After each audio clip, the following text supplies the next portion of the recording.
na congrès na biso.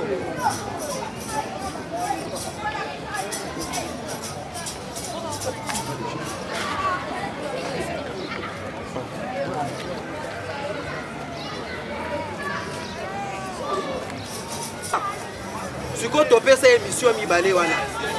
Siko lelo biso tokondima ki. Est-ce que tokolinga yango? Oui. Alors, il fallait biso dit c'est la base. Biso base nde to desidaka. Sina na yo.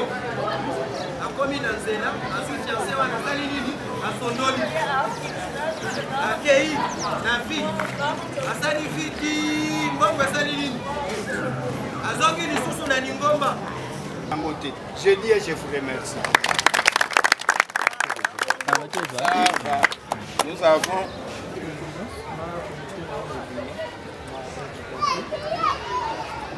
merci na ba combattant, ma opportunité. Et on appelle ça Dino Longonia parce que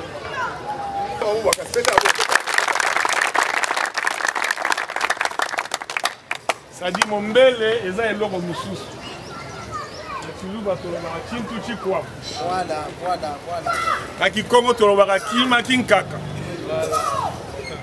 Ça pour nous flatter du autre mais on va attendre dans la série. Si on est d'accord avec Ngak que madame Nazolo déjà c'est. Alingina ça dit c'est une fierté que ça va rater à partir. Parce que la partie on va tout un homme pour rater avant la Corée. Mais na moi bongo na muké. Na quelques secondes, on va faire une histoire du Congo pendant qu'il y a des choses à récapituler Madame Mounioso. On est tous les autres à la classe à la politologue. À la classe, il y a droit, histoire, ton ennemi. Donc c'est une fierté. Kolanda na manda mabente. N'est-ce pas, point inscrit dans l'ordre du jour, topé, actualité na biso. Yambonanyo sonangina rassuré bino le logo moko. On a yo qui va développer la candidature commune.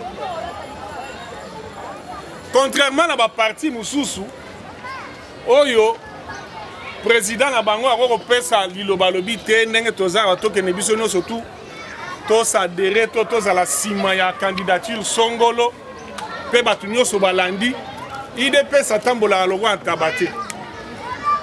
C'est-à-dire, il y a des gens qui Kamere, ceux qui Bemba, ceux qui Fayoulou, avant qu'il y ait des partis na ye, que non dengue toza toke, ils sont nos token de Simaya Bemba, na IDP Fatia koko yeb sabisote que biso no sonne toza token de Simaya Bemba. Mais Fatia koko kande biso toko yeb c'est que yonde faux à la liboso. C'est-à-dire pas la bango est facile, mais pas la biso est facilité. Parce que bisonde kolandana na mate ya otozo et pas ya grand esprit et tiens qui se fait dit kolandana na oye kota biso comme na aden na biso n'est-ce pas? Yangonde sala ke to pesa ka orientation ya parti non pas ko bimana mibeko mais ko tikala na kati ya mibeko ya parti. Et mibeko ya parti ndenge le biso to zala et je ne vois pas un combattant ou azali prêt ya koloba na mukola lelo que oui Fatia ebisi bisoto, c'est-à-dire formule les a simple. Ce qui balingi va faire sa réponse résultat de l'équation wana candidature commune plus X Y Z ya ko céder quand tu as motu sunde as la candidat commun ya opposition. Yami balé na lingina loba to sala makasi ya ko éviter triomphalisme. Les combattants ont évité triomphalisme. C'est-à-dire virage auto négocié. Et au contraire, tout doubler l'énergie. Tous à la prêt à faire face à l'éventualité nous doit se présenter. Parce que si tu as adversaire à Bimisi gauche, tu évites droite et zanine. Mais il faut que tu sois très vigilant pour la question de droite et Bimi, tu as bouclier na biso. C'est très important pour nous. Communion, il y a opposition, d'accord. Ce qu'il faut sympathiser, c'est que mais biso, il faut que ça va signer fort. Il y a que combien de tout est ça la calcul moko ya oh ndenge bandaki avara bimisawa Fachi Kingandi Fachi Boye sur autant na ba réseaux sociaux batu nyonso to bakomaki ébranlé et balobi boye ngai awa na lembaki bapel na lembaki bapel ya kati na ya libanda faut repesa espoir faut repesa non bisoté et pourtant nous on était hyper rassurés que tous continuer à travailler dans le sens où on a que bakoki ko simba bisoté comme kolo to kendera ko déposer candidature na biso tozala couleur ni bon so toza pende yo aussi bien la biso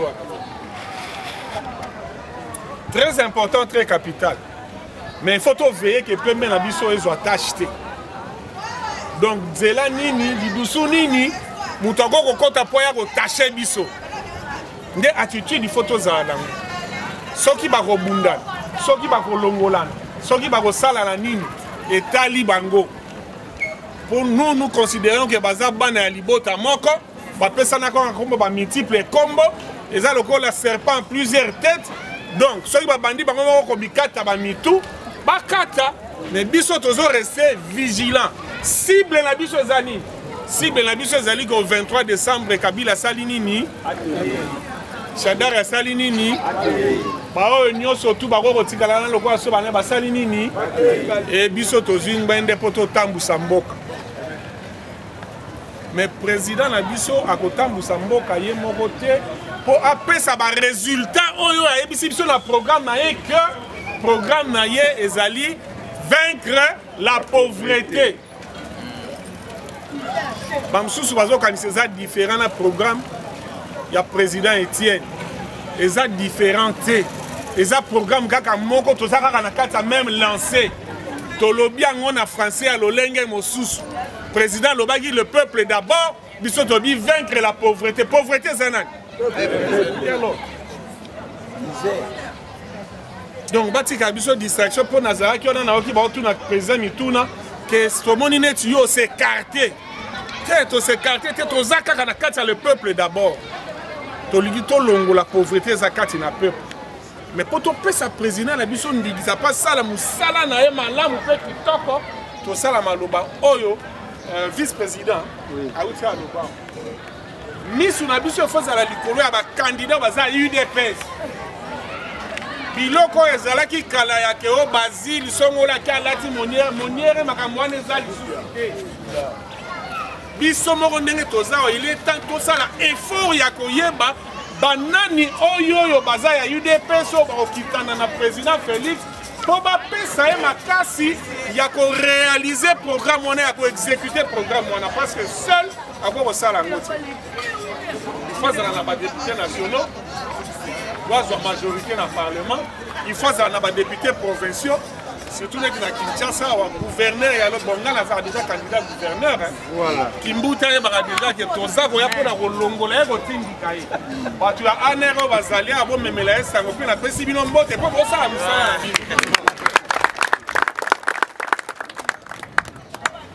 donc et loko ya ko banga ezali te biso tozo sala musala oyo kondo etienne atikela biso pona ko sikola mboka na biso Congo et tosimbani biso nyonso kolobeke tokosikola yango na nzela ya Félix Tshisekedi Tshilombo alors au lieu tolekisa temps na baverbiage na bamakambo ebelebele ya pamba yango na bito tozede baénergie mpe tomagasine yango bien parce que bamikolo ezoya nayebi ke kozala dur ekozala dur mutu afandi na kindoki na ye nyonso tu na ngbende na kiti na ye yo sikoyo oya otombola ye alongwa akende eza chose facile voilà pourquoi il faut tozala ozage tozala prêt soki tozotambola biso eza kaka il faut tunaka biso na mombele toza na nani naza candidat na kalamu kuna eza nani na kauke eza nani na yolo eza nani masolo wana eza makambo wana nde yango faut topesanaka yango déjà avant même que campagne ya biso faut tobanda musala wana déjà tozotanga kombo ya président na biso tozotanga bao baza na bacirconscription électorale na biso faut tozala surpris te mokolo wana biso toza miyibi te neti bango mokolo wana komona bango bakotambola na bakelelo partout bakotambola na biloko ebele bakosomba bapolo neti ndenge namoni lelo balati ebele kuna kote ya bapolo soki ya jaune bakomi ubutu ubutu wana tokobongola ngo yoko masoko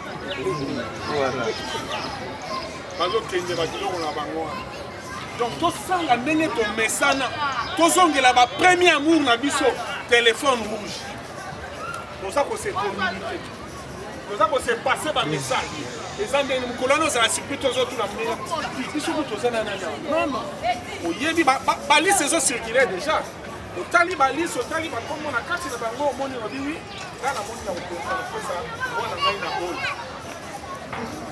tozala mpe na stratégie ya kodisperse bango te. Voilà, c'est très capital et hyper important pour la biso à cet instant. Nous sommes dans la période électorale, donc ma camion surtout tokoki koloba tokoki kobeta, il faut la lier na processus électoral.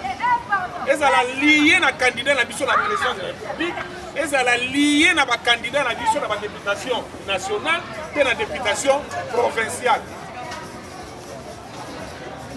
Tout le monde là sur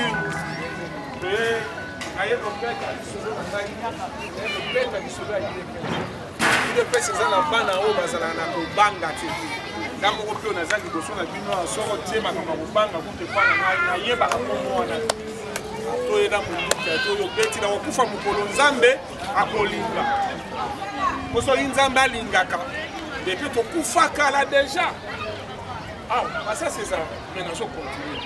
Nous savons que nous avons continué, mais nous avons continué dans la casa. Bakangi bakotisi boye, mais nous avons continué. Il y a encore contre la vie tout fait maman on compte les soro ni na kufa da kufa. Comprenez? Donc tout ça qu'on continue ba oyo bazali na makila na semence ya Tshisekedi bakoye bana. Kozala na semence ya Tshisekedi ezali te ke po umela ki pembeni na ye bakangaka yo na ye photo ozo publier nyonso tout. Après le bina salaki 36 ans na ye na suka ya 36 ans comment bete la kabila mabo ata butalibo mazabi. Ça veut tout simplement dire que mutu wana atikala ki kozala na makila ya pide peso ya Tshisekedi atanda mbute. Donc il faut ça la fier sur ça continuer pour résister. Il faut ça la fier sur ça la mutu a bete la masolo non non non. Et là, c'est important, c'est la finalité. Si vous avez besoin de accoster, vous pouvez accoster dans la banane. Parce que vous avez besoin de la banane. Il faut que vous ayez parmi les gens qui vont mieux retrouver dans le couloir. Sincèrement, on a exhorté. On a un exemple à l'autre. Salut à tous, aujourd'hui je vais parler avec vous concernant Jivabox. Jivabox, c'est le box le plus moins cher qui est composé de plus de 2000 canaux de partout dans le monde et dans les diverses langues. Et comment faire pour avoir Jivabox? C'est plus simple, vous pouvez utiliser directement à partir de votre Smart TV. C'est encore plus simple et plus moins cher. Ça ne coûte que 50 € seulement le Jivabox dans votre télévision. C'est à partir de votre téléviseur, allez et téléchargez l'application IPTV. Et à partir de cette application, vous aurez votre numéro de marque de télévision. À partir de là, lorsque vous appelez le numéro que nous affichons, rassurez-vous, c'est dans moins de 5 minutes que vous aurez toutes ces chaînes. Et au cas où vous n'avez pas Smart TV, c'est plus facile. Appelez justement avec le même numéro que nous affichons pour recevoir Jivabox. Et Jivabox ne coûte que 120 € seulement avec abonnement pour toute l'année. Et avec Jivabox, rassurez-vous que vous ne serez jamais dessus. Vos enfants seront à l'aise dans la maison en regardant le canal pour les enfants. Et le papa ne va plus sortir pour aller suivre le match ailleurs. Merci. Rassurez-vous qu'avec Jivabox, vous ne serez jamais déçus. Malgré le lobby que nous ici, pourquoi pour sa mission? Pourquoi pour sa mission? Mis sur la refoulement. Mon tout fait, c'est la continuer au sala, mais l'énergie fait, c'est la question qui pas au Dieu. Vous avez vu ça, Ibango? Beaucoup les arrêts à bis. Vous avez un dingue au toilette, on a dit, c'est la question qui ndako moninga eziki osala fête osala fête te mais Kinshasa to Congo ezaka ya UDPS po soki bamekaka nao ya biso mbe bayokaki yango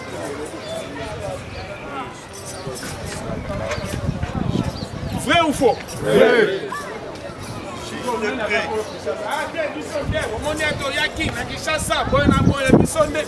Mais il fallait riposter. Il se fait psychotaque. Paralysie, il y a automatique. Il y a cause de la mot d'ordre. Donc, tout ce qui est dans la position en bateau, il y a un mot d'ordre. Donc, si vous avez un mot d'ordre, soki akei te tokokendisa ye na makasi. Merci.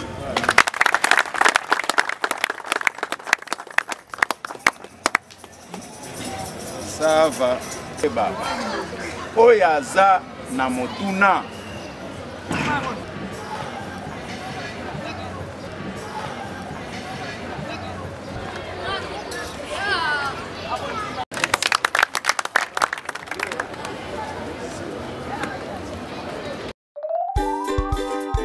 Salut à tous, aujourd'hui je vais parler avec vous concernant Jivabox. Jivabox, c'est le box le plus moins cher qui est composé de plus de 2000 canaux de partout dans le monde et dans les diverses langues. Et comment faire pour avoir Jivabox? C'est plus simple, vous pouvez utiliser directement à partir de votre Smart TV. C'est encore plus simple et plus moins cher. Ça ne coûte que 50 € seulement le Jivabox dans votre télévision. C'est à partir de votre téléviseur, allez et téléchargez l'application IPTV. Et à partir de cette application, vous aurez votre numéro de marque de télévision. À partir de là, lorsque vous appelez le numéro que nous affichons, rassurez-vous, c'est dans moins de 5 minutes que vous aurez toutes ces chaînes. Et au cas où vous n'avez pas Smart TV, c'est plus facile. Appelez justement avec le même numéro que nous affichons pour recevoir Jivabox. Et Jivabox ne coûte que 120 € seulement avec abonnement pour toute l'année. Et avec Jivabox, rassurez-vous que vous ne serez jamais dessus. Vos enfants seront à l'aise dans la maison en regardant le canal pour les enfants. Et le papa ne vont plus sortir pour aller suivre le match ailleurs. Merci. Rassurez-vous qu'avec Jivabox, vous ne serez jamais déçus.